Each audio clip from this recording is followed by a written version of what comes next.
الحمد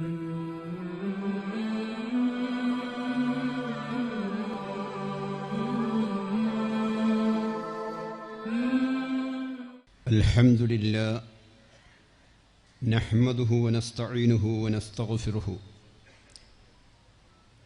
اللهم صل على محمد وعلى آل محمد كما صليت على إبراهيم وعلى آل إبراهيم إنك حميد مجيد اللهم بارك على محمد وعلى آل محمد كما باركت على إبراهيم وعلى آل إبراهيم إنك حميد مجيد أعوذ بالله من الشيطان الرجيم بسم الله الرحمن الرحيم رب اشرح لي صدري ويسر لي أمري واحلل عقدة من لساني يفقه قولي ഇത്രയും ആദരണീയരായ പണ്ഡിതന്മാരെ, സഹപ്രവർത്തകരായ സംഘടനാ സുഹൃത്തുക്കളെ, സംഘടനാ സാരഥികളെ, സഹോദരി സഹോദരന്മാരെ, ജുസ് 10 സംക്ഷേപമാണ് ഇവിടെ ഇൻഷാ അല്ലാഹ് ചുരുങ്ങിയ സമയത്തിനകം അവതരിപ്പിക്കുന്നത്. ജുസ് 10 എന്ന് പറയുന്നത് ഇതിൽ മൊത്തം 128 ആയത്തുകളാണ് ഉള്ളത്. സൂറത്തുൽ അൻഫാലിലെ 41 മുതൽ അതിൻ്റെ അവസാനം അല്ലെങ്കിൽ അവസാന വചനമായ 75 അടക്കം 35 ആയത്തുകളും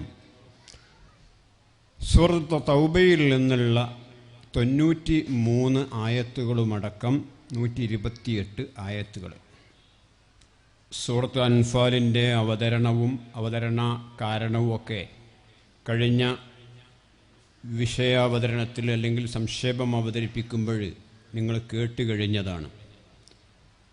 ഗനീമത്ത് സ്വത്തുമായി ബന്ധപ്പെട്ടാണ് ആ സൂറത്തിൻ്റെ അവതരണം എന്നുള്ളത് നമ്മൾ മനസ്സിലാക്കിയിട്ടുണ്ട്.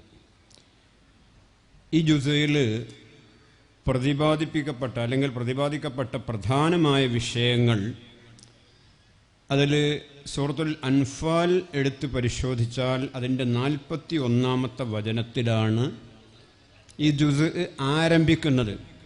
ഗനീമത്ത് സ്വത്ത് എങ്ങനെ ഭാഗിക്കാമെന്നുള്ളതാണ്. അതിൽ കൃത്യമായിട്ട് അത് വിശുദ്ധ ഖുർആൻ വിവരിക്കുന്നുണ്ട്. വഅലമു അന്നമാ ഗനിംതും മിൻ ഷൈഇൻ ഫഅന്ന ലില്ലാഹി ഖുമുസഹു വലിർറസൂൽ വലിദിൽ ഖുർബ വൽയതാമ വൽമസാകീനി വബിനിസ് സബീൽ. വളരെ കൃത്യമാണത്. ഗനീമത്ത് സ്വത്തിനെ 5 ഭാഗങ്ങളാണ് ആക്കേണ്ടത്. ആ 5 ഭാഗത്തിൽ നിന്ന് ഒരു ഭാഗത്തെ വീണ്ടും 5 ഭാഗങ്ങളാക്കണം. ആ 5 ഭാഗത്തിൽ രണ്ടാമത് ഒരു വിഹിതത്തെ 5 ഭാഗമാക്കിയതിൽ ഒരു ഭാഗം അള്ളാഹുവിൻ്റെ റസൂലിൻ്റെ അത്യാവശ്യ കാര്യങ്ങൾക്കും, ഒരു ഭാഗം അള്ളാഹുവിൻ്റെ മാർഗത്തിലും, മറ്റൊരു ഭാഗം പ്രവാചക തിരുമേനി സല്ലല്ലാഹു അലൈഹി വസല്ലമയുടെ തൊട്ടടുത്ത കുടുംബങ്ങൾക്കും, ഒരു ഭാഗം യതാമ എന്ന് പറഞ്ഞാൽ അനാഥകളായ ആളുകൾക്ക്, അതുപോലെ തന്നെ വൽ മസാക്കീൻ അഗതികളായ ആളുകൾക്ക്, വബിനിസ് സബീൽ എന്ന് പറഞ്ഞാൽ വഴിയിൽ കുടുങ്ങിപ്പോയ ആളുകൾക്ക്. ബാക്കി 4 ഭാഗമാണ് യുദ്ധത്തിൽ പങ്കെടുത്ത ആളുകൾക്ക് കൊടുക്കാൻ ഉള്ളത് എന്നർത്ഥം. അത് വളരെ കൃത്യമാണ്. ഇനി വചനം 42 മുതൽ 46 വരെ ബദറുമായി ബന്ധപ്പെട്ട വിഷയങ്ങൾ. അത് ഇൻഷാ അല്ലാഹ് കഴിഞ്ഞ ക്ലാസ്സിൽ അല്ലെങ്കിൽ കഴിഞ്ഞ അവതരണത്തിൽ നിങ്ങൾ ഏറെക്കുറെ മനസ്സിലാക്കിയതാണ്. എങ്കിൽ കൂടി ഈ വചനത്തിൽ എന്ത് പറയുന്നു? മുശ്രിക്കുകൾ, മുസ്ലിമീങ്ങൾ, അവരുടെ വാഹന സംഘം, ഇവരൊക്കെ നിലയുറപ്പിച്ച സ്ഥാനങ്ങൾ എവിടെയായിരുന്നു? ബദർ യുദ്ധവുമായി ബന്ധപ്പെട്ട മറ്റു സുപ്രധാന വിഷയങ്ങൾ, പ്രത്യേകിച്ച് ഒരു ധർമ്മയുദ്ധ സന്ദർഭത്തിൽ അള്ളാഹുവിനെ സംബന്ധിച്ചുള്ള സ്മരണ കൈവിടാതെ ഭിന്നത കൈവെടിഞ്ഞുകൊണ്ട് ധൈര്യമായി നിലയുറപ്പിക്കേണ്ടതിൻ്റെ പ്രാധാന്യം വളരെ കൃത്യമായി അവിടെ പ്രതിപാദിക്കുന്നുണ്ട്. ഈ സൂറത്തിലെ 48-ാമത്തെ വചനം പരിശോധിക്കുമ്പോൾ ബദർ യുദ്ധവേളയിൽ ശത്രുപക്ഷത്ത് പിശാച് നടത്തുന്ന ഒരു കുതന്ത്രത്തെ പറയുന്നുണ്ട് അതിനെ സംബന്ധിച്ച്. എന്ന് പറഞ്ഞാൽ وَإِذْ زَيَّنَ لَهُمُ الشَّيْطَانُ أَعْمَالَهُمْ وَقَالَ لَا غَالِبَ لَكُمُ الْيَوْمَ مِنَ النَّاسِ وَإِنِّي جَارٌ لَكُمْ فَلَمَّا تَرَاءَتِ الْفِئَتَانِ نَكَصَ عَلَى عَقِبَيْهِ وَقَالَ إِنِّي بَرِيءٌ مِّنكُمْ إِنِّي أَرَى مَا لَا تَرَوْنَ إِنِّي أَخَافُ اللَّهَ വല്ലാഹു ശദീദുൽ ഇഖാബ്. കൃത്യമായിട്ട് പറയാണ്, ഇന്ന് ജനങ്ങളിൽ നിങ്ങളെ പരാജയപ്പെടുത്താൻ ഒരാളും തന്നെയില്ല. ഇബ്ലീസ് പോയി ശൈത്താൻ പോയി പറയാണ് ശത്രുക്കളോട്, തീർച്ചയായും ഞാൻ നിങ്ങളുടെ സംരക്ഷകനായിരിക്കും എന്ന് പറഞ്ഞുകൊണ്ട് പിശാച് അവരുടെ പ്രവർത്തനങ്ങളൊക്കെ ഭംഗിയായി തോന്നിപ്പിച്ചതായ സന്ദർഭം നമ്മളോട് ഓർക്കാൻ പറയാണ് ആ മുസ്ലിമീങ്ങളോട്. അങ്ങനെ ആ രണ്ട് സംഘങ്ങൾ അന്യോന്യം കണ്ടുമുട്ടുമ്പോൾ ഞാൻ നിങ്ങളിൽ നിന്ന് നിരുത്തരവാദിയാണ്, തീർച്ചയായും നിങ്ങൾ കാണാത്ത പല കാര്യങ്ങളും ഞാൻ കാണുന്നുണ്ട്, തീർച്ചയായും ഞാൻ അള്ളാഹുവിനെ പേടിക്കുന്നു, ഭയപ്പെടുന്നു, അള്ളാഹു കഠിനമായി ശിക്ഷിക്കുന്നവനത്രേ എന്ന് പറഞ്ഞുകൊണ്ട് ആ പിശാച് പിന്മാറിക്കളയുന്ന രംഗമാണ് അതിൽ പറയുന്നത്. ഇതിലെ 50 മുതൽ 51 വരെയുള്ള വചനങ്ങൾ അവിശ്വാസികളായ ആളുകളുടെ മരണവേളയിൽ മലക്കുകളുടെ കൈകാര്യം ചെയ്യലുമായി ബന്ധപ്പെട്ടിട്ടുള്ളതാണ്. അത് പല സ്ഥലങ്ങളിൽ വിശുദ്ധ ഖുർആൻ അത് പറഞ്ഞിട്ടുണ്ട്. സൂറത്തുൽ അൻആമിൽ, അതുപോലെ തന്നെ ഈ സൂറത്തിൽ വിവിധങ്ങളായ സ്ഥലങ്ങളിൽ ആ പരാമർശം വരുന്നുണ്ട്. നമ്മളതൊക്കെ കണ്ടുപിടിച്ച് അതൊക്കെ ഒന്ന് വായിക്കുകയും പഠിക്കുകയും ആ ഒരു രംഗത്തെ സംബന്ധിച്ച് നമ്മുടെ മരണവുമായി നമ്മൾ ആലോചിക്കേണ്ടതുണ്ട് എന്ന്. അതിനാണ് അത്തരത്തിലുള്ള ദൃഷ്ടാന്തങ്ങളൊക്കെ വിശുദ്ധ ഖുർആൻ പ്രതിപാദിച്ചിട്ടുള്ളത് എന്നുകൂടി സന്ദർഭവശാൽ നമ്മൾ മനസ്സിലാക്കി പോകണം. 52-ാമത്തെ വചനം മുതൽ 54-ാമത്തെ വചനം വരെ ഫിർഔനുമായി ബന്ധപ്പെട്ട പരാമർശമാണ്, അത് വിശദീകരിക്കുന്നില്ല. 55 മുതൽ 62 വരെ അള്ളാഹുവിൻ്റെ അടുക്കൽ ഈ ലോകത്തിലെ ജന്തുക്കളിൽ വെച്ച് ഏറ്റവും മോശപ്പെട്ടവർ സത്യനിഷേധികളാണെന്നും അവരുടെ ചില ദുസ്വഭാവങ്ങളെയും ദൈവിക ഭയരഹിതമായ കരാർ ലംഘനത്തെയും യുദ്ധരംഗത്ത് അവരോട് എടുക്കേണ്ടതായ സമീപനങ്ങളെയും അവർ സമാധാനത്തിലേക്ക് താഴ്ന്നു വരികയാണെങ്കിൽ കൈക്കൊള്ളേണ്ട നിലപാടുകളെയും അവർ വീണ്ടും വഞ്ചനയാണ് ഉദ്ദേശിക്കുന്നതെങ്കിൽ പ്രവാചകന് സംരക്ഷണമൊരുക്കാൻ അള്ളാഹു ഏറെ മതിയായവനാണെന്നും വിവരിക്കുന്ന ആയത്തുകളാണത്. അതുപോലെ തന്നെ 63-ാം വചനം മുതൽ 64 വരെ വിശ്വാസികളുടെ ഹൃദയങ്ങൾ തമ്മിൽ അള്ളാഹു ഉണ്ടാക്കിയ ഇണക്കത്തെ സംബന്ധിച്ചും പ്രവാചകനും അദ്ദേഹത്തെ പിൻപറ്റിയവർക്കും അള്ളാഹു മതിയായവനാണ് എന്നും സൂചിപ്പിക്കുകയാണ്. അതുപോലെ തന്നെ വചനം 65 മുതൽ 66 വരെ യുദ്ധത്തിന് വേണ്ടി സത്യവിശ്വാസികൾക്ക് പ്രചോദനം നൽകാൻ പ്രവാചകനോടുള്ള നിർദ്ദേശമാണ്. 67 മുതൽ 69 വരെ വചനങ്ങൾ പ്രവാചകൻ ശക്തിയാർജിക്കുന്നത് വരേക്കും ശത്രുക്കളായ ആളുകളെ ബന്ദികളാക്കി പിടിക്കാൻ പാടില്ല എന്നും അങ്ങനെ പിടിച്ചതിൻ്റെ ഗൗരവതരമായ വിഷയങ്ങളെ സംബന്ധിച്ചും അറിയിക്കുകയാണ്. വചനം 70 യുദ്ധത്തടവുകാരോടുള്ള പ്രവാചകന്റെ പ്രഖ്യാപനവും മറ്റും പരാമർശിക്കുന്നു. 72 മുതൽ 75 വരെ അവസാനത്തെ വചനമായ 75 വരെ മുഹാജിറുകൾ, അൻസാറുകൾ അവരുടെ നിലപാടുകളെയാണ് വിശദീകരിച്ച് പറയുന്നത്. സൂറത്ത് തൗബയിലേക്ക് കടക്കുമ്പോൾ മദീന ഹിജറയ്ക്ക് ശേഷം 9-ാമത്തെ വർഷമാണ് സൂറത്ത് തൗബയുടെ അവതരണം. അത് തബൂക്ക് യുദ്ധത്തിൻ്റെ സമയത്തും അതിന് ശേഷവും ആയിട്ടാണ് ഈ സൂറത്തിൻ്റെ പൂർണ്ണമായോ ഭൂരിഭാഗമോ ആയിട്ട് ഇറങ്ങിയത് എന്നാണ് പറയപ്പെടുന്നത്. സൂറത്ത് തൗബ എന്ന പേര് ഇതിന് വരാനുള്ള കാരണം മുനാഫിക്കീങ്ങളിൽ ചില ആളുകളുടെയും മുർത്തദ്ദുകളായ ചില ആളുകളുടേതടക്കം പലരുടെയും പശ്ചാത്താപ സംഭവങ്ങൾ ഉൾക്കൊള്ളുന്നത് കൊണ്ടാണ് ആ ഒരു പേര് ഇതിന് വന്നത്. സൂറത്തുൽ ബറാഅത്ത് എന്ന് ഈ സൂറത്തിന് മറ്റൊരു പേര് കൂടിയുണ്ട്. അത് വരാനുള്ള കാരണം ബറാഅത്ത് എന്ന തുടക്കത്തിലുള്ള പദം അവിടെ വന്നതിൻ്റെ അടിസ്ഥാനത്തിൽ ആണ് എന്നാണ് പറയുന്നത്. ഉള്ളടക്കത്തിലെ ചില പരാമർശങ്ങൾ, പ്രത്യേകിച്ച് മുനാഫിഖീങ്ങളുമായൊക്കെ ബന്ധപ്പെട്ട, മുശ്രിക്കീങ്ങളുമായൊക്കെ ബന്ധപ്പെട്ട ചില പരാമർശങ്ങൾ വിശദമായി വന്നതുകൊണ്ട് തന്നെ അതുമായി ബന്ധപ്പെട്ട് മറ്റു ചില പേരുകളും ഈ അദ്ധ്യായത്തിനുണ്ട് എന്ന് പറയപ്പെടുന്നുണ്ട്.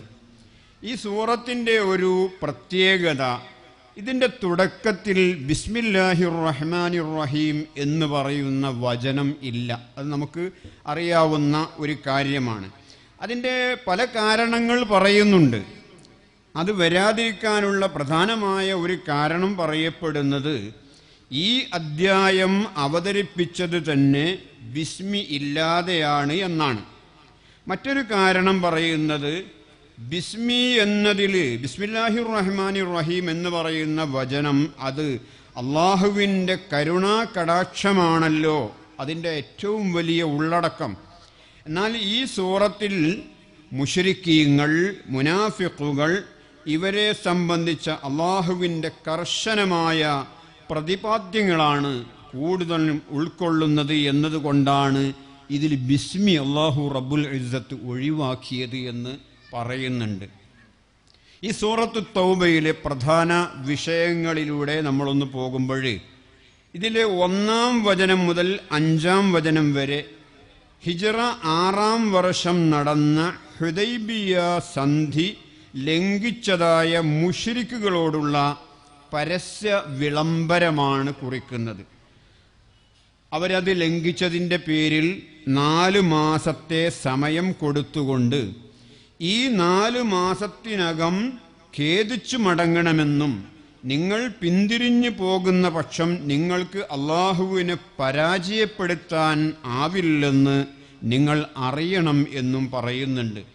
മഹാനായ നബി സല്ലല്ലാഹു അലൈഹി വസല്ലം ഹജ്ജ് കർമ്മം നിർവഹിക്കുന്നതിൻ്റെ തലേ വർഷം അബൂബക്കർ സിദ്ദീഖ് റളിയല്ലാഹു അൻഹു അദ്ദേഹത്തിൻ്റെ നേതൃത്വത്തിൽ നടന്ന ഹജ്ജിൽ അലി റളിയല്ലാഹു അൻഹു അദ്ദേഹത്തെയാണ് ഈ പ്രഖ്യാപനത്തിന് വേണ്ടി പ്രവാചക തിരുമേനി സല്ലല്ലാഹു അലൈഹി വസല്ലം ചുമതലപ്പെടുത്തിയത്. ഇതിൽ 6-ാമത്തെ വചനം, ഇനി ഏതെങ്കിലും മുശ്രിക്കുകൾ ഇങ്ങോട്ട് നിങ്ങളോട് രക്ഷ തേടി വന്നാൽ മുസ്ലിമീങ്ങൾ സ്വീകരിക്കേണ്ടതായ നിലപാട്. وَإِنَّ أَحَدٌ مِّنَ الْمُشْرِكِينَ اسْتَجَارَكَ فَأَجِرْهُ. ഏതെങ്കിലും ഒരു മുശ്രിക്ക് ഇസ്തജാറക താങ്കളുടെ അടുക്കൽ അഭയം തേടി വന്നു എന്നിരിക്കുക. ഫഅജിർഹു, അങ്ങനെ അഭയം തേടി വന്നാൽ അദ്ദേഹത്തിന് അഭയം നൽകണം, ആ മനുഷ്യന് അഭയം കൊടുക്കണം.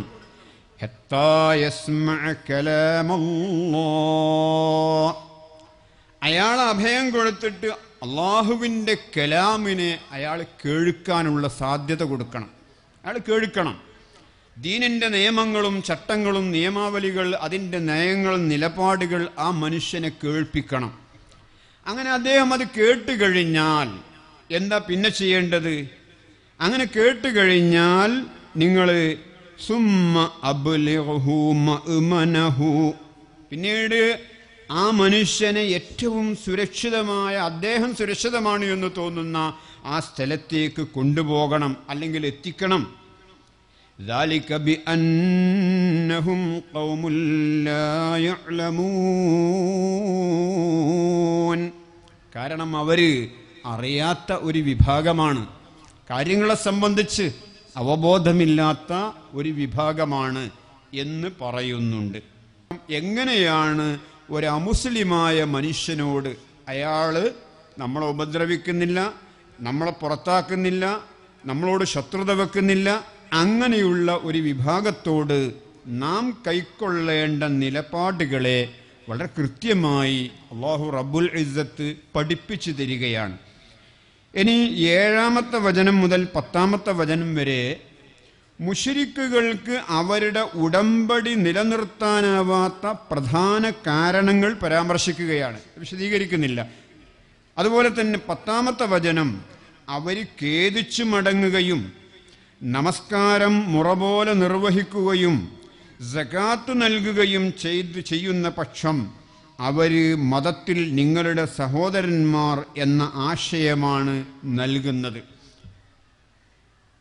12-ാമത്തെ വചനം മുതൽ 16-ാമത്തെ വചനം വരെ ഉടമ്പടി ലംഘിച്ച് നിങ്ങളുടെ മതത്തെ പരിഹസിക്കുകയും മുശ്രിക്കുകളോട് യുദ്ധം ചെയ്യുകയും അങ്ങനെയുള്ള പരിഹസിക്കുന്നവരായ ആളുകളോട് യുദ്ധം ചെയ്യാനുള്ള ആഹ്വാനമാണ് നൽകുന്നത്. അതുമായി ബന്ധപ്പെട്ടൊക്കെ ഒരുപാട് വിശദീകരിക്കേണ്ട വിഷയമാണ്. അതിലേക്ക് പോകുന്നില്ല, കാരണം നമുക്ക് സമയം അനുവദിക്കുന്നില്ല. ഇസ്ലാമോഫോബിയയുമായി ബന്ധപ്പെട്ട് അത് ഏറ്റ ആൾക്കാർ, ഇസ്ലാമിൻ്റെ പ്രതിയോഗികളായ ആളുകൾ എടുത്തുദ്ധരിക്കാറുള്ള ഒരുപാട് കാര്യങ്ങൾ അതുമായി ബന്ധപ്പെട്ട് നമുക്ക് വായിച്ചെടുക്കാൻ കഴിയും. അപ്പോൾ അത് വിശദീകരിക്കേണ്ട, വളരെ വിശാലമായി വിശദീകരിക്കേണ്ട ഒരു കാര്യമായതുകൊണ്ട് അതിലേക്ക് ഞാൻ കടക്കുന്നില്ല. 17-ാമത്തെ വചനം മുതൽ 19-ാമത്തെ വചനം വരെ മുശ്രിക്കുകൾ പള്ളി പരിപാലനത്തിന് യോജിച്ചവരല്ല എന്ന കൃത്യമായ ഒരു കാര്യം അല്ലാഹു തആല പഠിപ്പിക്കുന്നുണ്ട്. 20 മുതൽ 22 വരെ സത്യവിശ്വാസികൾ, മുഹാജിറുകൾ, അള്ളാഹുവിൻ്റെ മാർഗത്തിലെ മുജാഹിദുകൾ അള്ളാഹുവിങ്കൽ അവരുടെ സ്ഥാനങ്ങളും പവിത്രതയും അത് വിശദീകരിക്കുകയാണ് ചെയ്യുന്നത്. 23 മുതൽ 24 വരെ വചനങ്ങൾ സത്യവിശ്വാസത്തെക്കാൾ അവിശ്വാസത്തിനെ പ്രിയം വെക്കുന്ന പിതാക്കളാണെങ്കിലും സഹോദരങ്ങളാണെങ്കിലും അവരെ നിങ്ങൾ രക്ഷാധികാരികളായി സ്വീകരിക്കരുത് എന്ന്. അതുപോലെ തന്നെ അള്ളാഹുവിൻ്റെ പ്രവാചകൻ, അള്ളാഹുവിൻ്റെ മാർഗത്തിലെ ധർമ്മസമരം, ഇതായിരിക്കണം പിതാവ്, നിങ്ങളുടെ മക്കള്, നിങ്ങളുടെ സഹോദരങ്ങൾ, നിങ്ങളുടെ ഇണകൾ, നിങ്ങളുടെ ബന്ധുക്കൾ, നിങ്ങൾ സമ്പാദിച്ചു കൂട്ടിയ സമ്പത്ത്, മാന്ദ്യം വരുമെന്ന് ഭയപ്പെടുന്ന കച്ചവടം, നിങ്ങൾ ഏറെ തൃപ്തിപ്പെടുന്ന ഭവനങ്ങൾ, ഇവയെക്കാളെല്ലാം നമുക്ക് അള്ളാഹുവും അവൻ്റെ റസൂലും അവൻ്റെ മാർഗത്തിലുള്ള ജിഹാദുമായിരിക്കണം എന്ന ഉത്തമമായ ഒരു സന്ദേശം അള്ളാഹു നമുക്ക് കൈമാറുകയാണ്. 25 മുതൽ 27 വരെയുള്ള വചനങ്ങൾ ഹുനൈൻ യുദ്ധവുമായി ബന്ധപ്പെട്ട കാര്യങ്ങളാണ്. അല്ലാഹു തആല നിങ്ങളെ പലയിടങ്ങളിലും സഹായിച്ചു. വയൗമ ഹുനൈനിൻ ഇദ് അഅജബത്തുക്കും കസ്റത്തുക്കും. കണ്ടോ, ഹുനൈൻ യുദ്ധത്തിൻ്റെ ദിവസം നിങ്ങൾക്ക് നിങ്ങളെ തന്നെ ഒരു കസ്റത്ത്, നിങ്ങളുടെ ആധിക്യം നിങ്ങളെ അത്ഭുതപ്പെടുത്തി. ഞാൻ പെട്ടെന്ന് അവസാനിപ്പിക്കും. നിങ്ങളെ ആധിക്യം, നിങ്ങൾ ഇത്ര ഒരാൾ പെരുപ്പം നിങ്ങളെ അത്ഭുതപ്പെടുത്തി. ഇജാബുൽ കസ്റത്തുണ്ടായി എന്ന് പറയുന്നു. അതുമായി ബന്ധപ്പെട്ട കാര്യങ്ങളാണ്. ഇനി വചനം 28 മുതൽ 29 വരെ മസ്ജിദുൽ ഹറാമിൽ നിന്ന് മുശ്രിക്കീങ്ങൾക്കുള്ള വിലക്ക്, അതുമായി അനുബന്ധിച്ച കാര്യങ്ങൾ. അവിടെ അങ്ങനെ മുസ്ലിമീങ്ങൾ അല്ല അവരുടെ കാണിക്കകൾ മുടങ്ങി അവിടെ ദാരിദ്ര്യം ഫീൽ ചെയ്യുകയാണെങ്കിലും നിങ്ങൾ പേടിക്കേണ്ടതില്ല എന്ന് അല്ലാഹു തആല വിശദീകരിക്കുന്നു. കാരണം മുശ്രിക്കീങ്ങളുടെ വന്നിട്ട് ഒരുപാട് അതിൽ സാമ്പത്തികമായ സഹായം ചെയ്തിരുന്നു. അതുകൊണ്ടാണ് മക്കക്കാരായ ആളുകൾ അവരുടെ ജീവിതം മുന്നോട്ട് കൊണ്ടുപോയിരുന്നത്. അപ്പോൾ അത് ഈ മുശ്രിക്കുകളുടെ വിലക്കോടുകൂടി നിൽക്കുമ്പോൾ അവിടെ ഒരു അയിലത്ത് വരാനുള്ള സാധ്യതയുണ്ട്. അത് നിങ്ങൾ പ്രശ്നമാക്കേണ്ടതില്ല, ദാരിദ്ര്യം പ്രശ്നമാക്കേണ്ടതില്ല എന്ന് പറയുന്നു. 30-ാമത്തെ വചനം യഹൂദികളുടെയും ക്രൈസ്തവരുടെയും ദൈവപുത്രവാദത്തെ സൂചിപ്പിക്കുന്നു. 31 മുതൽ 35 വരെ വചനങ്ങൾ പൗരോഹിത്യവുമായി ബന്ധപ്പെട്ട പരാമർശങ്ങളാണ്. ഇൻഷാ അല്ലാഹ് മുസ്തഫ മൗലവി അത് വിശദമായിട്ട് ഇവിടെ അദ്ദേഹത്തിൻ്റെ പരാമർശത്തിൽ അല്ലെങ്കിൽ അദ്ദേഹത്തിൻ്റെ വിഷയാവതരണത്തിൽ വിവരിക്കും. 36-ാമത്തെ വചനം അള്ളാഹുവിൻ്റെ അടുക്കൽ മാസങ്ങളുടെ എണ്ണം 12 അതിൽ 4 മാസങ്ങൾ യുദ്ധം ഹറാമാക്കപ്പെട്ട മാസങ്ങളാണെന്ന് പറയുന്നു, പവിത്രമായ മാസങ്ങളാണ്.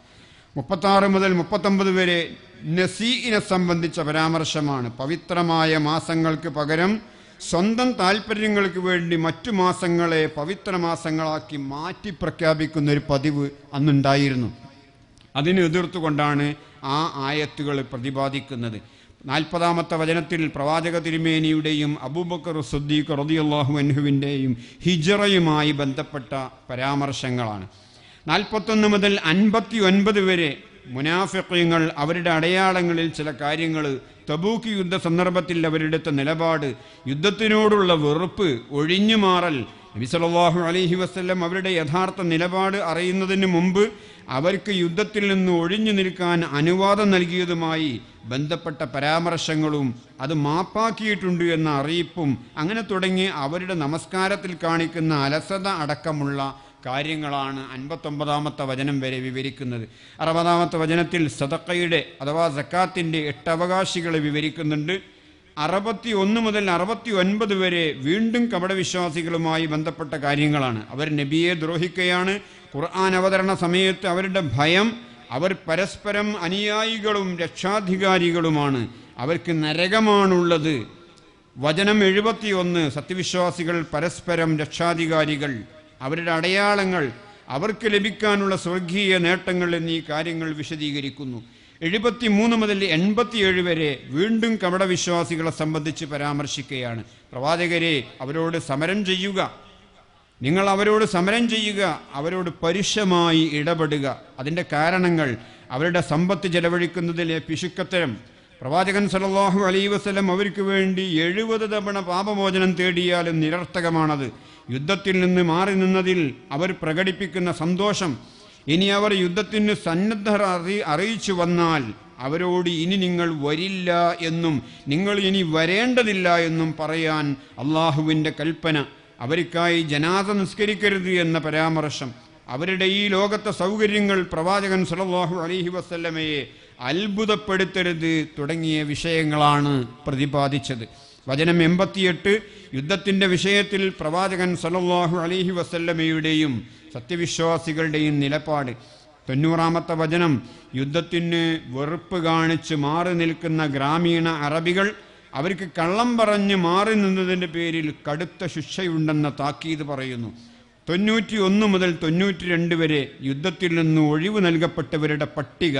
ഇതിൽ ചില പ്രധാന വിഷയങ്ങളിലൊക്കെ വളരെയേറെ നമ്മളുമായി ബന്ധപ്പെട്ട കാര്യങ്ങൾ അതിലുണ്ട്, വിശദീകരിക്കുന്നില്ല. അല്ലാഹു റബ്ബുൽ ഇസ്സത്ത് ഇത്തരത്തിലുള്ള ഖുർആനുമായി ബന്ധപ്പെട്ട ചർച്ചകളും അതുപോലെ അതിൽ നമ്മുടെ ഇടപെടലുകളും അത് അല്ലാഹു സ്വീകരിക്കുന്ന ഒരു സാലിഹായ കർമ്മമായി സ്വീകരിക്കുമാറാവട്ടെ എന്ന് പ്രാർത്ഥിച്ചുകൊണ്ട് ഞാൻ അവസാനിപ്പിക്കുന്നു. വആഖിറു ദഅവാന അനിൽ ഹംദുലില്ലാഹി റബ്ബിൽ ആലമീൻ. അസ്സലാമു അലൈക്കും വറഹ്മത്തുള്ളാഹി.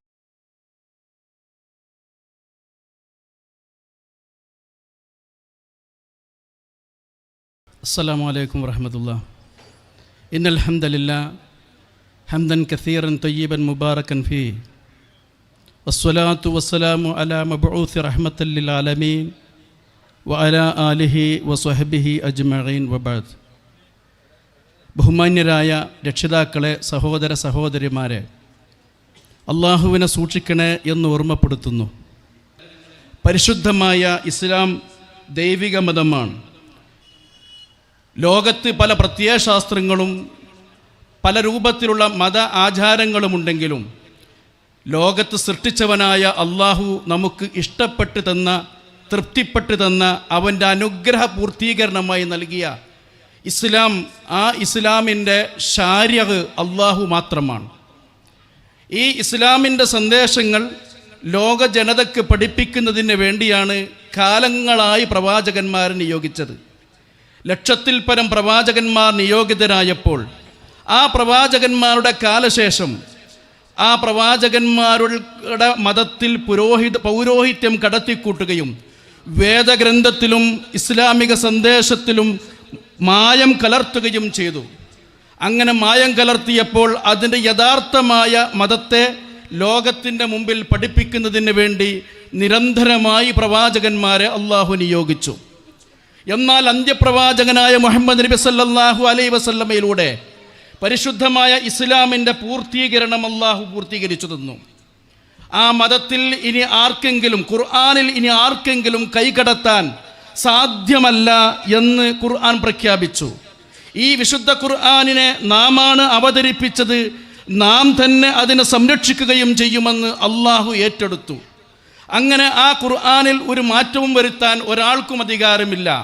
എത്രത്തോളം എന്നാൽ അള്ളാഹു നിയോഗിച്ചയച്ച പ്രവാചകന്മാർ പോലും ഒരു കാര്യം മതത്തിൻ്റെ ഭാഗമായി സമൂഹത്തെ പഠിപ്പിക്കണമെന്നുണ്ടെങ്കിൽ അള്ളാഹുവിൽ നിന്നുള്ള നിർദ്ദേശങ്ങൾ കിട്ടിയെങ്കിൽ മാത്രമേ അവരത് ചെയ്യാറുള്ളൂ.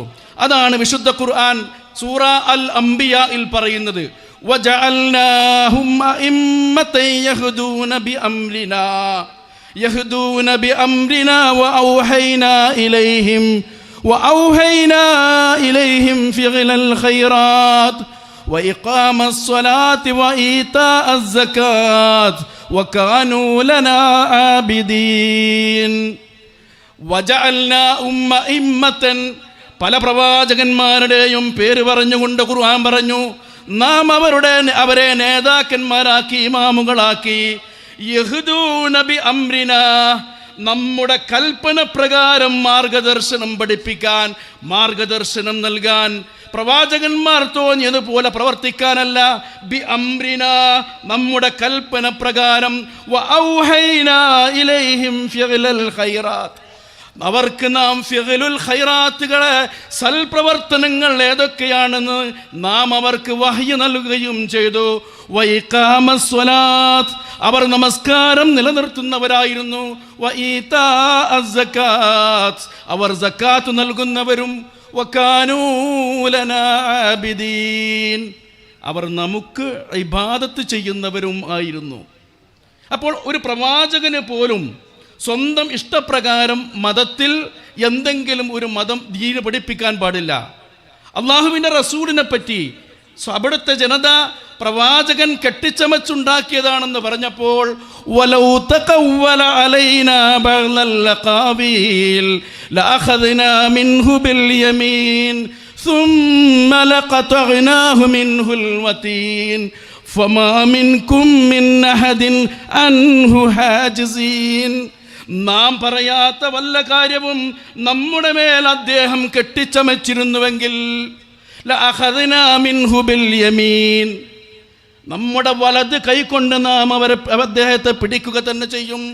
സുമ്മ ലഖതഅനാഹു മിൻഹുൽ വതീൻ, പിന്നെ നാം അദ്ദേഹത്തിൻ്റെ ജീവനാഡിയെ തന്നെ ഛേദിച്ചു കളയുമായിരുന്നു. ഫമാ മിൻകും മിൻ അഹദിൻ അൻഹു ഹാജിസീൻ, നിങ്ങൾക്കാർക്കും അദ്ദേഹത്തെ അതിൽ നിന്ന് സംരക്ഷിക്കാൻ സാധ്യമല്ല എന്ന് ഖുർആൻ പറഞ്ഞു. പ്രവാചകന് പോലും ഇസ്ലാമിൽ അദ്ദേഹത്തിന് തോന്നിയ ഒരു നിയമമുണ്ടാക്കാൻ പാടില്ല. ലോകത്ത് പൂർവിക മതത്തിൽ സംഭവിച്ചത് ഈ രൂപത്തിലുള്ള മാറ്റം വരുത്തലായിരുന്നു. അതാണ് സൂറത്തു അൽ ബഖറയിലെ 79-ാമത്തെ വചനത്തിൽ ഫവൈലുൽ ലില്ലദീന യക്തുബൂനൽ കിതാബ ബിഐദീഹിം ثم يقولون هذا من عند الله ليشتروا به ثمنا قليلا فويل لهم مما كتبت أيديهم وويل لهم مما يكسبون. സ്വന്തം കൈകൾ കൊണ്ട് ഗ്രന്ഥം എഴുതിയുണ്ടാക്കുകയും എന്നിട്ടിത് തങ്ങളുടെ രക്ഷിതാവെങ്കിൽ നിന്നാണ് എന്ന് അവർ പറയുകയും ചെയ്യുന്നു. അവർ അതുകൊണ്ട് തുച്ഛമായ വിലക്ക് അത് വാങ്ങുന്നു, അവർക്കാകുന്നു നാശം. അതുപോലെ തന്നെ ഫവൈലുൽ ലഹും മിമ്മാ കതബത് ഐദീഹിം, സ്വന്തം കൈകൾ കൊണ്ട് എഴുതിയുണ്ടാക്കിയവർക്ക് ശിക്ഷയുണ്ട്, നാശമുണ്ട്. വവൈലുൽ ലഹും മിമ്മാ യക്സിബൂൻ, അവർ പ്രവർത്തിച്ചതുകൊണ്ടും അവർക്ക് ശിക്ഷയുണ്ട്. അവരെന്തിനാ ഇങ്ങനെ ഈ രൂപത്തിൽ കടത്തിക്കൂട്ടുന്നത്? അവിടെ ഭൗതികമായ താല്പര്യത്തിന്. അതിന് അള്ളാഹു നൽകിയിട്ടുള്ള സന്ദേശത്തെ അവർ മറച്ചു വെച്ചു. പകരം അതിലേക്ക് സത്യത്തെ മറച്ചു വെച്ച് വേറെ പലതും കൂട്ടിക്കലർത്തി, ഹക്കും ബാത്തിലും.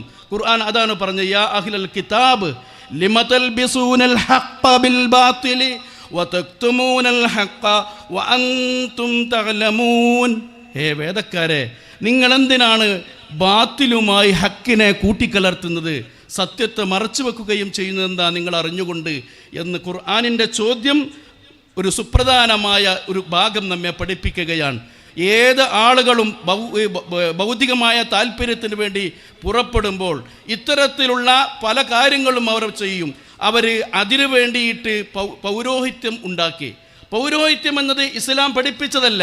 ഖുർആൻ പറഞ്ഞു വറഹ്ബാനിയതൻ ഇബ്തദഊഹാ മാ കതബ്നാഹാ അലൈഹിം ഇല്ലാ ഇബ്തിഗാഅ റിദ്വാനില്ലാഹ്. പൗരോഹിത്യം നമ്മൾ ഉണ്ടാക്കിയതല്ല, അവർക്ക് അള്ളാൻ്റെ പ്രീതി കിട്ടാൻ വേണ്ടി അവരായിട്ടുണ്ടാക്കിയതാണത് എന്ന്. അങ്ങനെ അവർ പണ്ഡിതന്മാരും പുരോഹിതന്മാരും അവരെ ജനങ്ങളെ ചൂഷണം ചെയ്യുന്നതിനുള്ള പല ഉപാധികളാക്കി. അങ്ങനെ അവർ പുരോഹിതന്മാർ എന്തു പറഞ്ഞോ ആ പറഞ്ഞത് അംഗീകരിക്കുകയും വേദത്തിലുള്ള കാര്യത്തെ മറച്ചു വെക്കുകയും ചെയ്യുന്ന അവസ്ഥ.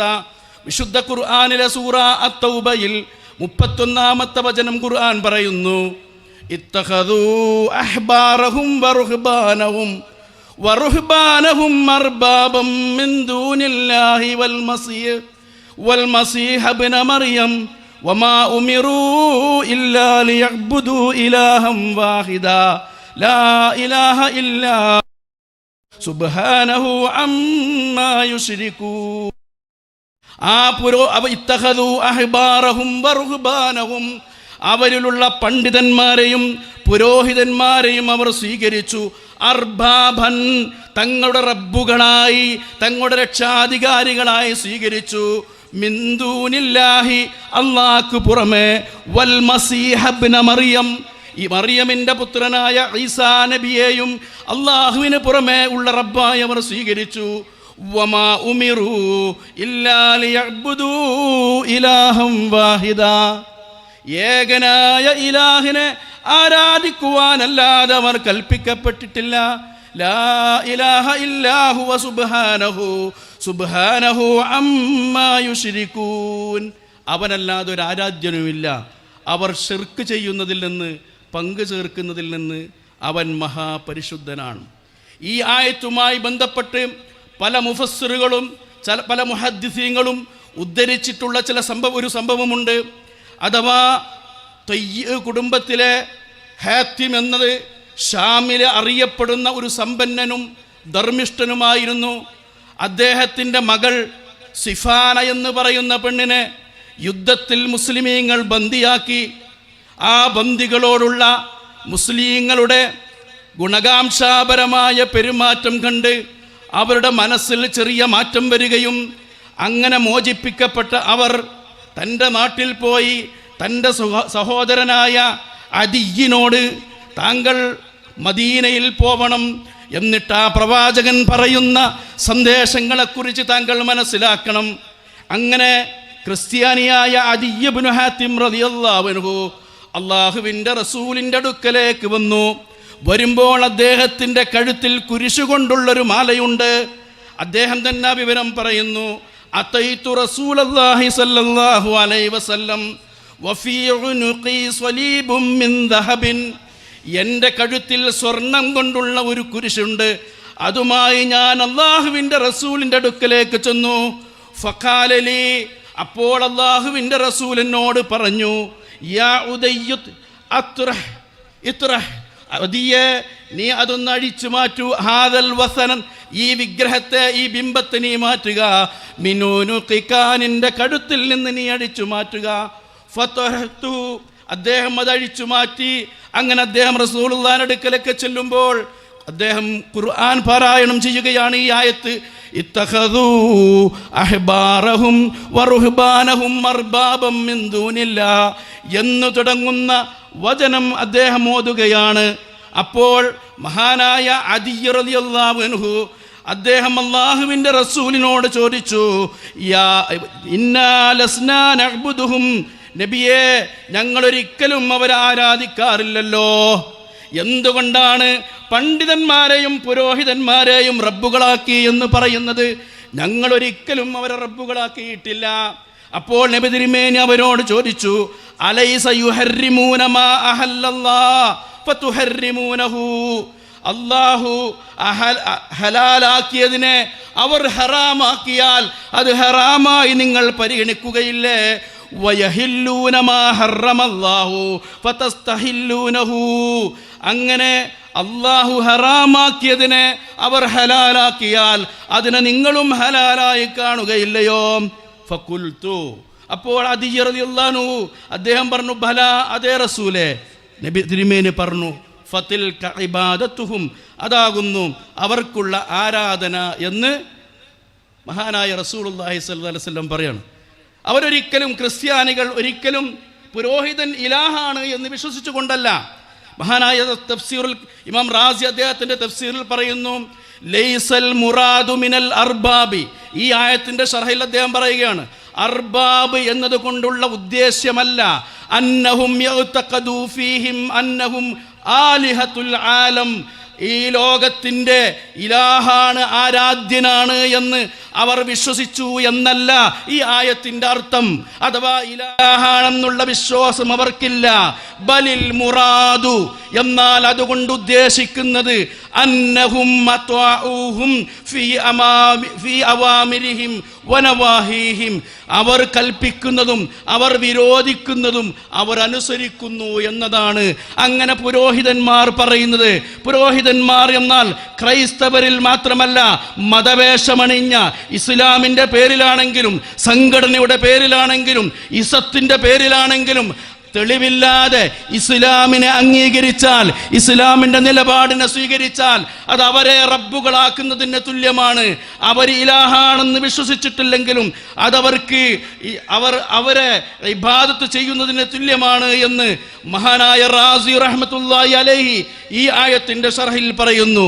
എന്നിട്ട് അള്ളാഹുവിൻ്റെ റസൂലിൻ്റെ ഈ ചരിത്രം സൂചിപ്പിച്ചുകൊണ്ട് മഹാനായ ഇബ്നു റാസി റഹ്മത്തുള്ളാഹി അലൈഹി പറയുന്നു, റുബ്ബമാ വജദു ഫീ കിതാബില്ലാഹി മാ യുഖാലിഫു അഖ്വാലൽ അഹ്ബാരി വർ-റുഹ്ബാൻ, പലപ്പോഴും അവർ അള്ളാഹുവിൻ്റെ കിതാബിൽ ഈ പുരോഹിതന്മാരും പണ്ഡിതന്മാരും പറയുന്നതിന് വിരോധമായത് കണ്ടെത്തിയേക്കാം. പക്ഷേ ഫകാനൂ യഖുദൂന ബി അഖ്വാലിഹിം വമാ കാനൂ യഖ്ബലൂന ഹുക്മ കിതാബില്ലാഹി തആല, അവർ ആ പണ്ഡിതന്മാരുടെയും പുരോഹിതന്മാരുടെയും വാക്കുകൾ സ്വീകരിക്കും. വമാ കാനൂ യഖ്ബലൂന ഹുക്മ കിതാബില്ലാഹ്, അള്ളാഹുവിൻ്റെ കിതാബിൻ്റെ ഹുക്മിനെ അവർ സ്വീകരിക്കുകയില്ല. قال شيخنا ومولانا خاتمة المحققين والمجتهدين رضي الله عنه, ഇമാം റാസി റഹ്മത്തുള്ളാഹി അലൈഹിയുടെ ഉസ്താദ് പറഞ്ഞതായി അദ്ദേഹം ഉദ്ധരിക്കുകയാണ്, ഖദ് ഷാഹദതു ജമാഅതൻ മിനൽ മുഖല്ലിദത്തിൽ ഫുഖഹാ, അദ്ദേഹത്തിന്റെ ഉസ്താദ് പറയാ, അദ്ദേഹത്തിന്റെ ഉസ്താദ് കണ്ടു. എന്താ കണ്ടത്? ജമാഅതൻ മിനൽ മുഖല്ലിദത്തിൽ ഫുഖഹാ, ഫുഖഹാക്കളെ തഖ്ലീദ് ചെയ്യുന്ന ചില ആളുകളെ അദ്ദേഹം കണ്ടു. അങ്ങനെ അദ്ദേഹം ഖറഅതു അലൈഹിം ആയാത്തിൻ കസീറ, ധാരാളം ആയത്തുകൾ ഞാൻ അവർക്ക് ഓതിക്കൊടുത്തു. മിൻ കിതാബില്ലാഹി തആല, അത്യുന്നതനായ റബ്ബിന്റെ കിതാബിലുള്ള പല ആയത്തുകളും ഓതിക്കൊടുത്തു. ഫീ ബഅ്ദിൽ മസായിലി, പല പ്രശ്നങ്ങളിലും പല വിഷയങ്ങളിലുമുള്ള ആയത്തുകൾ ഓതിക്കൊടുത്തു. പക്ഷേ വകാനത്ത് മദാഹിബുഹും ബി ഖിലാഫി തിൽക്കൽ ആയാത്ത്, അവരുടെ മദ്ഹബിന്റെ വീക്ഷണം ആ ആയത്തുകൾക്ക് വിരുദ്ധമായതിനാൽ ഫലം യഖ്ബലൂ തിൽക്കൽ ആയാത്ത്, അവരുടെ മദ്ഹബിന്റെ നിലപാടിനോട് ആയത്തുകൾ യോജിക്കാത്തതിനാൽ ആ ആയത്തുകളെ അവർ അവഗണിച്ചു, അവർ സ്വീകരിച്ചില്ല. വലം യൽതഫിതു ഇലൈഹാ അത്തഖ്ലീദ്, ആ തഖ്ലീദ് ചെയ്യുന്ന ആളുകൾ ആയത്തിലേക്ക് തിരിഞ്ഞു നോക്കുക പോലും ചെയ്തില്ല. നമ്മുടെ നാട്ടിലും അങ്ങനത്തെ പല ഇസങ്ങളും അതുപോലെ തന്നെ പല മതങ്ങളും പല പ്രത്യയശാസ്ത്രങ്ങളും കാണാം. ഉസ്താദ് പറഞ്ഞാൽ, അതുപോലെ പണ്ഡിതൻ പറഞ്ഞാൽ, നേതാവ് പറഞ്ഞാൽ ആ നേതാവ് പറഞ്ഞതിൻ്റെ അപ്പുറത്തേക്കില്ല എന്ന് ചിന്തിക്കുന്ന ആളുകൾ. മഹാനായ അബ്ദുല്ലാഹി ബിൻ ഹുദാഫ റളിയല്ലാഹു അൻഹുവിൻ്റെ നേതൃത്വത്തിൽ അല്ലാഹുവിൻ്റെ റസൂൽ ഒരു ചെറു ദൗത്യത്തിന് വിട്ടു. അദ്ദേഹത്തെ നേതാവാക്കി അബ്ദുല്ലാഹി ബിൻ ഹുദാഫ റളിയല്ലാഹു അൻഹുവിനെ അങ്ങനെ യാത്ര പോകുന്നതിനുള്ള ഒരു ദിവസം അദ്ദേഹം അവരോട് വിറക് കൊണ്ടുവന്ന് തീ കത്തിക്കാൻ ആവശ്യപ്പെട്ടു. അവർ തീ കത്തിച്ചപ്പോൾ അവരോട് പറഞ്ഞു, നിങ്ങൾ അതിലേക്ക് ചാടി വീഴുക, ആത്മഹത്യ ചെയ്യുക എന്ന് അദ്ദേഹത്തിന് ദേഷ്യമുള്ള ആളുകളോട് പറഞ്ഞു. അഥവാ അദ്ദേഹത്തിന് ചിലത് അനിഷ്ടകരമായി കണ്ടപ്പോൾ അദ്ദേഹം അങ്ങനെ പറഞ്ഞു. അപ്പോൾ അവർ പറഞ്ഞു, തീയിൽ നിന്ന് രക്ഷപ്പെടാനാണ് ഇസ്ലാമിലേക്ക് ഞങ്ങൾ വന്നത്, പിന്നെ ഞങ്ങൾ തീയിലേക്ക് വീണ് ചാവണമെന്നാണോ താങ്കളുടെ അഭിപ്രായം? അപ്പോൾ അദ്ദേഹം പറഞ്ഞു, അല്ലാഹുവിന്റെ റസൂല് പറഞ്ഞിട്ടില്ലേ, മൻ അത്വാ അമീരി ഫഖദ് അത്വാ അല്ലാഹ് വമൻ അസ്വാ അമീരി ഫഖദ് അസ്വാനി, എൻ്റെ അമീറിനെ ആരെങ്കിലും അനുസരിച്ചാൽ അവൻ എന്നെ എന്നെയാണ് അനുസരിച്ചത്. ആരെങ്കിലും എൻ്റെ അമീറിനോട് അനുസരണക്കേട് കാട്ടിയാൽ അവൻ എന്നോടാണ് അനുസരണക്കേട് കാട്ടിയത് എന്ന് അള്ളാഹുവിൻ്റെ റസൂല് പറഞ്ഞില്ലേ. അപ്പോൾ ആ കൂട്ടത്തിൽപ്പെട്ട ചില യുവാക്കൾ അവരോട് പറഞ്ഞു, നമ്മളിപ്പോൾ അവിടെ കേട്ട അള്ളാഹിൻ്റെ റസൂൽ ജീവിച്ചിരിക്കുന്നുണ്ടല്ലോ, മദീനയിൽ ചെന്ന് റസൂലുള്ളാഹിനോട് വിവരം പറഞ്ഞിട്ട് ചാടണമെങ്കിൽ ചാടാം. അങ്ങനെയാണ് എന്ന ആയത്തിന്റെ അവതരണ പശ്ചാത്തലമെന്ന് മുഫസ്സിറുകൾ രേഖപ്പെടുത്തുന്നു. അഥവാ ദീനിന്റെ വിഷയത്തിൽ ഇസ്ലാമിന്റെ പ്രമാണത്തിന് വിരുദ്ധമാണ് നമ്മുടെ നേതൃത്വത്തിന്റെ, നമ്മുടെ സംഘടനയുടെ, നമ്മുടെ ഇസത്തിന്റെ അല്ലെങ്കിൽ നമ്മുടെ പ്രസ്ഥാനത്തിന്റെ സംഘടനയുടെ നിലപാടെങ്കിൽ ആ നിലപാടിന്റെ കൂടെ അല്ല നിൽക്കേണ്ടത്, ഖുർആനിന്റെയും സുന്നത്തിന്റെയും കൂടെയാണ്. അതുകൊണ്ടാണ് സലഫിസവും അതുപോലെ തന്നെ മറ്റു പല ഇസങ്ങളും ഈ ലോകത്തേക്ക് വരാനുള്ള കാരണം കിതാബിന്റെയും സുന്നത്തിന്റെയും അടിസ്ഥാനത്തിലല്ലാതെ അവിശ്വാസിയുടെ മാർഗമാണ് പിൻപറ്റുക എന്നത്. അഥവാ നേതാക്കന്മാരെ പിൻപറ്റി അതിൻ്റെ മാർഗത്തിൽ മാത്രം ചരിക്കുക എന്നത് എന്താണ്? അത് അവിശ്വാസിയുടെ മാർഗമാണെന്ന് ഖുർആൻ. അതിന്റെ ആശയം ഇദാ ഖീല ലഹും ഇത്തബിഉ മാ അൻസലല്ലാഹ്, അല്ലാഹു അവതരിപ്പിച്ചതിനെ നിങ്ങൾ പിൻപറ്റുക എന്നവരോട് പറയപ്പെട്ടാൽ ഖാലൂ അവർ പറയും ബൽ നത്തബിഉ മാ അൽഫൈനാ അലൈഹി ആബാഅനാ, ഞങ്ങളുടെ പിതാക്കളെ ഞങ്ങളേതൊന്നിലാണോ കണ്ടത് അതിനെയാണ് ഞങ്ങൾ പിൻപറ്റുക. അവലോ കാന ആബാഉഹും ലാ യഖിലൂന ശൈഅൻ വലാ യഹ്തദൂൻ, അവിടെ പിതാക്കന്മാർ ഒട്ടും ചിന്തിക്കാത്തവരും മാർഗദർശനം ശ്രദ്ധിക്കാത്തവരുമാണെങ്കിലും അങ്ങനെ പിൻപറ്റുന്നവരാണ് അവർ എന്ന്. അങ്ങനെ തങ്ങൾ ഞങ്ങളുടെ പിതാക്കന്മാരെയാണ് പിൻപറ്റുന്നത് എന്ന് അവർ പറയുന്നത്. അവലൗ കാന ശൈത്വാനു യദഊഹും ഇലാ അദാബിസ് സഗീർ, ജ്വലിക്കുന്ന നരകത്തിലേക്ക് പിശാച് അവരെ ക്ഷണിച്ചാലും അവർ അതിൻ്റെ പിന്നാലെ പോകും എന്നതാണ് കാഫിറുകളുടെ നിലപാടാണ്. ആ നിലപാട് തന്നെയാണ് വിശ്വാസികളുടെയും നിലപാട്. അള്ളാഹു നൽകിയ വേദഗ്രന്ഥത്തിൽ പൂർവികരായ ആളുകൾ മാറ്റം വരുത്തി. വിശുദ്ധ ഖുർആൻ ആയത്തുകൾ മാറ്റം വരുത്താൻ സാധ്യമല്ല എന്ന് കണ്ടപ്പോൾ ആ ഖുർആൻ പഠിക്കൽ പോലും സുന്നത്തില്ലെന്നും അത് നിഷിദ്ധമാണെന്നുമൊക്കെ പുരോഹിതന്മാർ ജൽപ്പിച്ചു. വേദക്കാരായ പണ്ഡിതന്മാർ, പുരോഹിതന്മാർ ഏതെല്ലാം മേഖലയിൽ കയറിയിട്ടുണ്ടോ ആ മേഖലയിലേക്കൊക്കെ നമ്മുടെ സമുദായവും ഇഴഞ്ഞിഴഞ്ഞ് എത്തിക്കൊണ്ടിരുന്നു. മഹാനായ അബൂ സഈദുൽ ഖുദ്രി റളിയല്ലാഹു അൻഹുവിൽ നിന്ന് അള്ളാഹുവിൻ്റെ റസൂൽ പറഞ്ഞതായി നമുക്ക് ഇങ്ങനെ കാണാം: ലതത്തബിഉന്ന സനനല്ലദീന മിൻ ഖബലികും ശിബ്റൻ ബിശിബ്രിൻ വദിറാഅൻ ബിദിറാഇൻ ഹത്താ ലൗ ദഖലു ജുഹറ റബ്ബിൻ തബിഅതുമൂഹും. നിങ്ങൾക്ക് മുമ്പുള്ള ആളുകളെ നിങ്ങൾ ചാണിന് ചാണായും മുഴത്തിന് മുഴമായും പിൻപറ്റുക തന്നെ ചെയ്യും. എത്രത്തോളം ഒരു ഉടുമ്പ് തൻ്റെ മാളത്തിലേക്ക് പ്രവേശിച്ചിട്ടുണ്ടെങ്കിൽ നിങ്ങളും അവയെ പിന്തുടരും.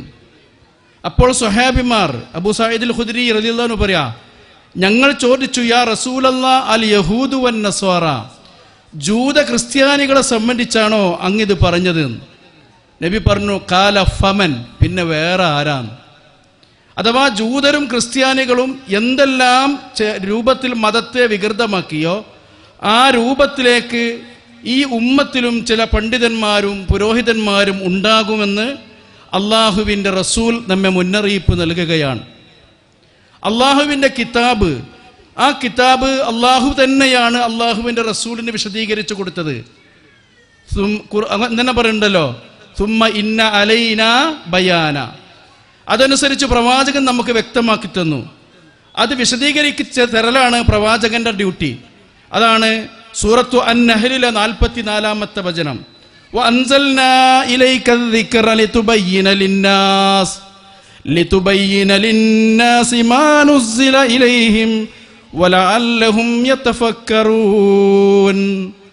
നിന്നിലേക്ക് നാം ഈ ഉത്ബോധനത്തെ ഇറക്കി തന്നത് നീ ജനങ്ങൾക്ക് അവരിലേക്ക് ഇറക്കപ്പെട്ടതിനെ വിശദീകരിച്ചു കൊടുക്കുന്നതിന് വേണ്ടിയാണ്.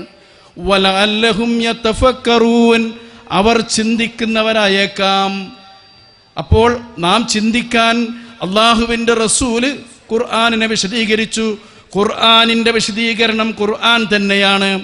ഖുർആനിൽ അതിൻ്റെ വിശദീകരണമില്ലെങ്കിൽ പ്രവാചകന്റെ സുന്നത്ത്, അതിനപ്പുറത്തേക്ക് ആരുടെ നിലപാട് വന്നാലും ആ നിലപാടിന് പ്രമാണത്തിൻ്റെ പിൻബലമുണ്ടെങ്കിൽ മാത്രമേ അംഗീകാരമുള്ളൂ. എത്രത്തോളം അബൂബക്കർ സിദ്ദീഖ് റളിയല്ലാഹു അൻഹു പോലും ഒരു കാര്യം ദീനിൻ്റെ കാര്യത്തിൽ പറഞ്ഞാൽ പ്രമാണം എന്ത് പറയുന്നു എന്ന് നോക്കിയിട്ടേ സ്വീകരിക്കാവൂ. കാരണം എന്തേ? അബൂബക്കർ സിദ്ദീഖ് റളിയല്ലാഹു അൻഹുവിന് അള്ളാഹുവിൻ്റെ വഹയി വരുന്നില്ല. മാസൂമായ പ്രവാചകൻ സല്ലല്ലാഹു അലൈഹി വസല്ലമക്ക് എന്തെങ്കിലും അപാകതകൾ, ചില ചെറിയ ചെറിയ അബദ്ധങ്ങൾ സംഭവിച്ചാൽ അള്ളാഹു ഖുർആനിൻ്റെ വചനത്തിലൂടെ വഹയിലൂടെ അത് തിരുത്തും. നബിക്ക് ശേഷം അങ്ങനെ തിരുത്തപ്പെട്ട ഒരാളുമില്ല. അതുകൊണ്ട് ആരുടെ വാക്കും പ്രവൃത്തിയും അത് നമ്മുടെ പ്രാമാണികമായ പ്രമാണത്തിൻ്റെ അടിസ്ഥാനത്തിൽ വിലയിരുത്തിയതിന് ശേഷം മാത്രമേ നമുക്ക് സ്വീകരിക്കാൻ പാടുള്ളൂ. നാം എന്തൊക്കെ ചെയ്താൽ സ്വർഗത്തിലേക്ക് പ്രവേശിക്കും, എന്തൊക്കെ ചെയ്താൽ നരകത്തിൽ നിന്ന് അകലും, അതൊക്കെയും നബി നമ്മോട് കൽപ്പിച്ചിട്ടുണ്ട്. മഹാനായ ഇബ്നു മസ്ഊദ് റളിയല്ലാഹു അൻഹു പറയുന്ന ഹദീസ്, റസൂലുള്ളാഹി പറഞ്ഞു, അയ്യുഹന്നാസ് ലൈസ മിൻ ഷൈഇൻ യുഖർരിബുകും മിനൽ ജന്നതി വയുബാഇദുകും മിനൻ നാരി ഇല്ലാ ഖദ് അമർതുകും ബിഹി. ഹേ ജനങ്ങളെ, മൊത്തം മനുഷ്യർക്കുമുള്ള പ്രവാചകനാണ്. ഹേ മനുഷ്യരെ, നിങ്ങളെ സ്വർഗത്തിലേക്ക് അടുപ്പിക്കുന്നതും നരകത്തിൽ നിന്ന് അകറ്റുന്നതുമായ ഒരു കാര്യവും ഞാൻ നിങ്ങൾക്ക് വിട്ടുപോയിട്ടില്ല, കൽപ്പിക്കാതിരുന്നിട്ടില്ല. വലൈസ ശൈഉൻ യുഖർരിബുകും മിനൻ നാരി വയുബാഇദുകും മിനൽ ജന്നതി ഇല്ലാ ഖദ് നഹൈതുകും അൻഹു. സ്വർഗത്തിൽ നിന്ന് അകലുന്നതും നരകത്തിലേക്ക് അടുക്കുന്നതുമായ മുഴുവൻ കാര്യങ്ങളെയും ഞാൻ നിങ്ങൾക്ക് വിലക്കിയിട്ടുമുണ്ട്. ആ വിലക്കിയ കാര്യങ്ങൾ പുരോഹിതന്മാരെ പിന്തുടർന്നുകൊണ്ട് നിങ്ങളും ആ ദീനിൽ കടത്തിക്കൂട്ടാൻ പാടില്ല. അവര് ഭൗതിക താല്പര്യത്തിന് വേണ്ടി ഭക്ഷണം, അവരുടെ ജനങ്ങളിൽ നിന്നുള്ള മുതലുകൾ ചൂഷണം ചെയ്യുന്നതിന് വേണ്ടിയാണ്. അവർ അള്ളാഹുവിൻ്റെ മാർഗത്തിൽ നിന്ന് തടയുന്ന വിധം ഹക്കിനെയും ബാത്തിലിനെയും ചേർത്ത് ജനങ്ങളുടെ മുതലുകൾ തിന്നാൻ തുടങ്ങിയത്. സൂറത്തു തൗബയിലെ 34-ാമത്തെ വചനം. ഇനി സൂറത്തു അൽ ബഖറയിലെ 174-ാമത്തെ വചനത്തിൽ അത്തരം അള്ളാഹുവിൻ്റെ കിതാബിനെ, അള്ളാഹുവിൻ്റെ ഗ്രന്ഥത്തെ മറച്ചു വെക്കുകയും ദുനിയവിയായ താല്പര്യത്തിന് വേണ്ടി അതിനെ മറച്ചു വെച്ചുകൊണ്ട് ആളുകളെ വഞ്ചിക്കുകയും ചെയ്യുന്ന ആളുകൾ, അത് മുഖേന അവർക്ക് ലഭിക്കുന്ന നേട്ടങ്ങൾ കൊണ്ട് ഉലൈക മാ യഅകുലൂന ഫീ ബുതൂനിഹിം ഇല്ലന്നാർ, അവർ അവരുടെ വയറിലേക്ക് തീയല്ലാതെ നിറക്കുന്നില്ല, തിന്നുന്നില്ല. അവരോട് അള്ളാഹുവിന് കോപമാണ്. അതുകൊണ്ട് വലാ യുകല്ലിമുഹുമുല്ലാഹ്, അള്ളാഹു അവരോട് സംസാരിക്കുകയില്ല. യൗമൽ ഖിയാമത്തി, അന്ത്യനാളിൻ്റെ ദിവസം. വലാ യുസക്കീഹിം, പുറത്തു കൊടുത്തവരെ സംസ്കരിക്കുകയുമില്ല. വലഹും അദാബുൻ അലീം, വേദനയേറിയ ശിക്ഷ അവർക്കുണ്ട്. ജനങ്ങൾക്ക് വേണ്ടി സത്യത്തെ മറച്ചു വെച്ച് അസത്യത്തെ പ്രകടിപ്പിച്ച് ഏതെങ്കിലും ഒരു വെറ്റം ആളുകളെ കൂടെ കൂടി സംഘടനാ വിജയത്തിന് വേണ്ടി സത്യം മറച്ചു വെച്ചുകൊണ്ട് ആളുകളോട് പെരുമാറുന്ന, അതുകൊണ്ട് ഭൗതികമായ നേട്ടങ്ങൾ അനുകരിക്കുന്ന, അതിനെ പിൻപറ്റി നടക്കുന്ന ആളുകൾ, അവർ അതിലൂടെ നേടുന്നത് നരകാഗ്നിയല്ലാതെ മറ്റൊന്നുമല്ല. നാളെ പരലോകത്ത് ആ ലോകത്തിൻ്റെ ഉടമയായ അള്ളാഹു കാരുണ്യത്തോടെ അവരെ നോക്കുകയോ അവരെ സംസ്കരിക്കുകയോ ഇല്ല, അവരോട് സംസാരിക്കുകയുമില്ല. കടുത്ത വേദന അവർക്കുണ്ട് എന്ന് വിശുദ്ധ ഖുർആൻ നമ്മോട് പഠിപ്പിക്കുകയാണ്. അങ്ങനെ ഈ ദീനിനെ വികൃതമാക്കുന്ന ആളുകൾ, അള്ളാഹുവിൻ്റെ റസൂൽ പറഞ്ഞു, അവസാന കാലഘട്ടത്തിൽ കള്ളം പറയുന്ന ദജ്ജാലുകൾ കടന്നു വരും.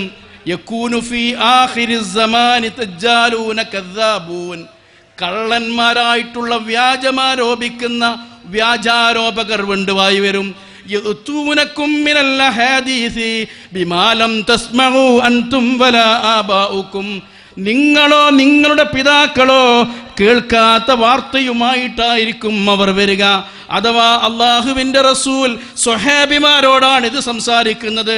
സ്വഹാബിമാരോട് പറയുകയാണ്, നിങ്ങളോ പിതാക്കളോ കേൾക്കാത്ത വാർത്തയുമായി അവർ വരും. എന്നിട്ട് അള്ളാഹുവിൻ്റെ റസൂൽ പറഞ്ഞു, നിങ്ങൾ അവരെ സൂക്ഷിക്കുക, ജാഗ്രത പുലർത്തുക. അവർ നിങ്ങളെ പിഴവിലാക്കാതിരിക്കട്ടെ, അവരെ നിങ്ങൾ കുഴപ്പത്തിലാക്കാതിരിക്കട്ടെ. എന്ന് പറഞ്ഞുകൊണ്ട് നുണയന്മാരായ ആളുകളെപ്പറ്റി, അല്ലാഹുവല്ലാത്തവരെ വിളിച്ചു പ്രാർത്ഥിക്കാൻ ഖുർആനിൽ തെളിവുണ്ട് എന്ന് വരെ പറയാൻ മാത്രം അഹന്ത കാണിച്ച ആളുകൾ, അത്തരം ആളുകളുടെ ഫിത്നയിൽ നിങ്ങൾ പെടാതിരിക്കട്ടെ എന്ന് അള്ളാഹുവിൻ്റെ റസൂൽ നമ്മോട് പഠിപ്പിക്കുകയാണ്. അതുപോലെ തന്നെ നബി തിരുമേനി സല്ലല്ലാഹു അലൈഹി വസല്ലം 3 വിഭാഗം ആളുകളോട് അല്ലാഹു സുബ്ഹാനഹു വ തആല, അള്ളാഹുവിന് ഏറ്റവും കോപമുള്ള ആളുകൾ 3 വിഭാഗമാണെന്ന് അള്ളാഹിൻ്റെ റസൂല് പഠിപ്പിച്ചു. അതിലൊന്ന് ഹറമിൽ നിഷിദ്ധമായ കാര്യങ്ങൾ ചെയ്യുന്നവൻ. ഹറം പവിത്ര ഭൂമിയാണ്, നന്മകൾക്ക് ഇരട്ടി പ്രതിഫലം ലഭിക്കുന്ന പ്രദേശമാണ് ഹറമിൻ്റെ പ്രദേശം.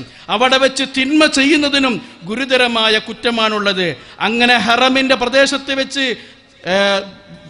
തിന്മ ചെയ്യുന്നവൻ, അതുപോലെ തന്നെ ദീനുൽ ഇസ്ലാമിൽ ജാഹിലിയത്ത് കടത്തിക്കൂട്ടിയവൻ, അതുപോലെ അവകാശമില്ലാതെ മറ്റൊരുവന്റെ രക്തം ചിന്തിയ ആളുകൾ, ഈ 3 വിഭാഗത്തിനോട് അള്ളാഹുവിൻ്റെ റസൂൽ സല്ലല്ലാഹു അലൈഹി വസല്ലം പറഞ്ഞു അവരോട് അള്ളാഹുവിന് കോപമാണുള്ളത് എന്ന്. അങ്ങനെ അത്തരം ആളുകൾ, ആ ആളുകളെ സംബന്ധിച്ച് ഖുർആൻ നമ്മോട് പറയുന്നുണ്ട്. ഈ ആളുകളുടെ രൂപത്തിൽ ദീനിൽ ബിദ്അത്ത് കടത്തിക്കൂട്ടുന്ന ആളുകൾ, ആ ആളുകൾ യഥാർത്ഥത്തിൽ അവർ ഹക്കാണ് ചെയ്യുന്നത് എന്നായിരിക്കും അവരുടെ ധാരണ. ഖുർആൻ സൂറത്ത് അൽ കഹ്ഫിലൂടെ പഠിപ്പിച്ചു. അതുപോലെ തന്നെ സൂറത്ത് ശൂറയിലൂടെ അള്ളാഹു നമ്മെ പഠിപ്പിച്ച വസ്തുത, അള്ളാഹു സുബ്ഹാനഹു വ തആല ഇസ്ലാമിൽ ശറആക്കിയില്ലാത്ത, ദീനിൽ ഒരു നടപടി അള്ളാഹു നൽകാത്ത ഒന്ന് നടപടി ചെയ്യാനുള്ള പങ്കാളികൾ ആരെങ്കിലും നിങ്ങൾക്കുണ്ടോ എന്ന ഖുർആനിൻ്റെ ചോദ്യം നമ്മൾ ഗൗരവത്തോടെ ചോദിക്കുക. അതുപോലെ തന്നെ അള്ളാഹുവിൻ്റെ കിതാബ് സൂറത്തു അഹ്സാബിലൂടെ നമ്മളോട് ചോദിക്കുന്ന, അൽ-അഹ്സാബിലൂടെ ചോദിക്കുന്ന ഒരു കാര്യം, പറയുന്നൊരു സംഗതിയുണ്ട്. നരകത്തിൽ അവരുടെ മുഖങ്ങൾ തിരിച്ചും മറിച്ചിടുമ്പോൾ ഞങ്ങളുടെ പണ്ഡിതന്മാരെയും സാദാത്തുക്കളെയും അനുസരിച്ചിട്ടില്ലായിരുന്നുവെങ്കിൽ എത്ര നന്നായിരുന്നു എന്ന് വിലപിക്കുന്ന ഒരു സാഹചര്യം. സഹോദരങ്ങളെ, പരിശുദ്ധമായ ഇസ്ലാം സ്വർഗത്തിലേക്ക് പ്രവേശിക്കാൻ ആവശ്യമായ കാര്യം മുഴുവനും അള്ളാഹുവും അവൻ്റെ റസൂലും നമുക്ക് വ്യക്തമാക്കി തന്നിട്ടുണ്ട്. ഇനി അതിൽ ഒരു എക്സ്ട്രാ നമ്മൾ കടത്തിക്കൂട്ടേണ്ടതില്ല. അതിൽ എക്സ്ട്രാ ചെയ്തുകൊണ്ട് ഒരാൾക്കും സ്വർഗപ്രവേശം നേടാനും സാധ്യമല്ല.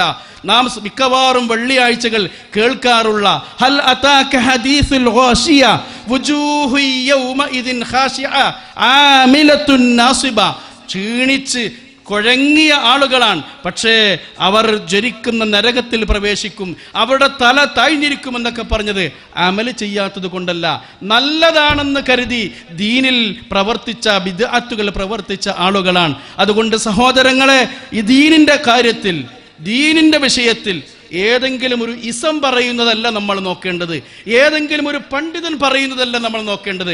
ആ പണ്ഡിതന് പണ്ഡിതൻ്റെതായ വീക്ഷണങ്ങൾ ഉണ്ടാവാം, അതിനെ തഖ്ലീദ് ചെയ്യാൻ നമുക്ക് പാടില്ല.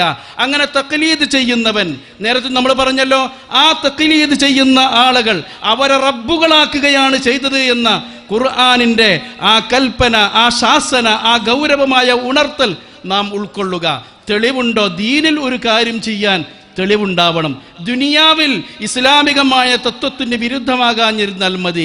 ആ നിലയിൽ നാം നമ്മുടെ ആദർശത്തെ സൂക്ഷിക്കുക. അള്ളാഹുവിൻ്റെ കിതാബിനെയും പ്രവാചകന്റെ സുന്നത്തിനെയും നമ്മൾ മുറുകെ പിടിക്കുക. ഈ ദീനിൽ നിന്ന് ആരൊക്കെ തന്നെ എന്തൊക്കെ കുതന്ത്രങ്ങൾ നടത്തിയാലും നമ്മുടെ പ്രസ്ഥാനം നിലനിർത്തുന്നത് പോലെ ആദർശത്തനിമ നിലനിർത്താൻ നമുക്കെന്തെല്ലാം പ്രയാസങ്ങളും പ്രതിസന്ധികളും ഉണ്ടെങ്കിലും അതിനെയൊക്കെ തരണം ചെയ്ത് ഈ ആദർശത്തിൽ ഉറച്ചു നിൽക്കുവാനുള്ള സന്മനസ്സും വിശാലതയും വിവേകവും തൗഫീഖും റബ്ബ് നമുക്ക് പ്രദാനം ചെയ്യട്ടെ. റബ്ബനാ തഖബ്ബൽ മിന്നാ ഇന്നക അൻതസ് സമീഉൽ അലീം വതുബ് അലൈനാ ഇന്നക അൻതത് തവ്വാബുർ റഹീം. ആമീൻ ബിറഹ്മതിക യാ അർഹമർ റഹീമീൻ.